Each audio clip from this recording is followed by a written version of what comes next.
How did you two team up, and how was Horrorwood born?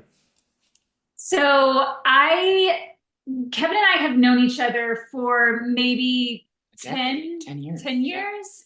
We used to work together at Timeline Theater and became fast friends. And then fast forward to a couple years ago, I decided to start a podcast because why not? Everyone has one. And I had been listening to one that focused on true crime, not necessarily Hollywood, but occasionally they would have a Hollywood case, and I always kind of gravitated towards those.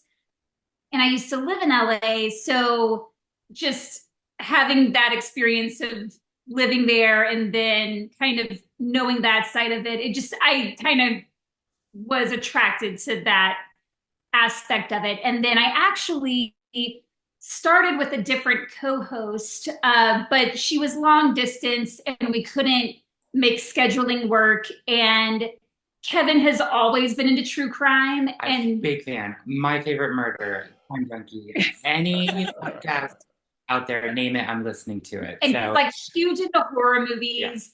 And I was like, well, this is dumb. Why didn't I just ask him to begin with? Like he's kind of perfect. And he lives down the street from me. So it's it's close by. great.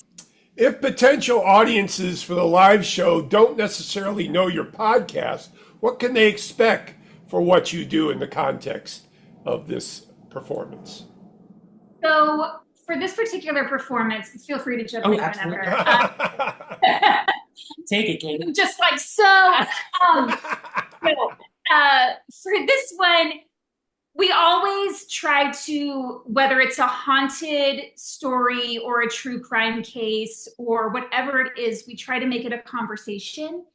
And the one that we're doing for the live event has a little bit of both. It's got some haunted stuff, it's got some true crime stuff. It obviously is related to the entertainment industry and it's related to Chicago. So even if they've never listened to true crime, if they're not into the spooky stuff, I think they will find an aspect in there that they can relate to or connect with. I think, and also I would play off that and say that Kate and I do really deep research into our topics. So we've taken this topic in this story and sort of parsed it out so that we're covering certain things that the other one might not know about. And so we're going to be able to be telling each other a story on stage. Yes. So the audience is going to be witnessing that in real time. Obviously, there'll be some interactions and some drinking games and good fun stuff as well. But I think, we want them to be engaged, but also have a great time. Yes. Excellent. So the notion of trying to make it in Hollywood is inherently dark, with the undertones with the undertones of ambition, sex, and money. How do you think these elements connect to the true crime you explore in Horrorwood?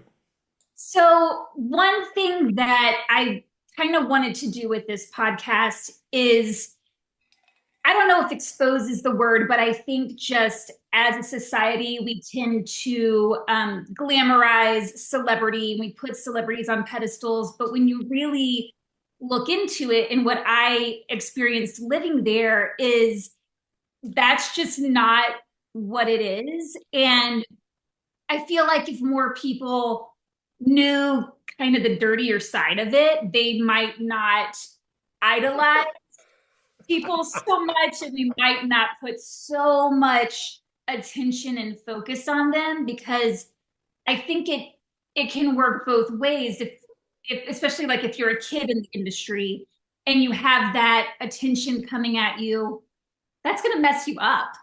And there are definitely people in the industry who prey on the more vulnerable. So that's not to say there aren't awesome people working in entertainment. There certainly are, but I think it's a lot darker than any of us realize or would like to believe. And I'd also say there's something about telling these stories and looking into these people in these cases that almost humanizes the experience of being in Hollywood. Yeah. It makes it more, it grounds it in a sort of reality, as dark as that may be through the true crime lens. This is Patrick McDonald for HollywoodChicago.com. Copyright 2024.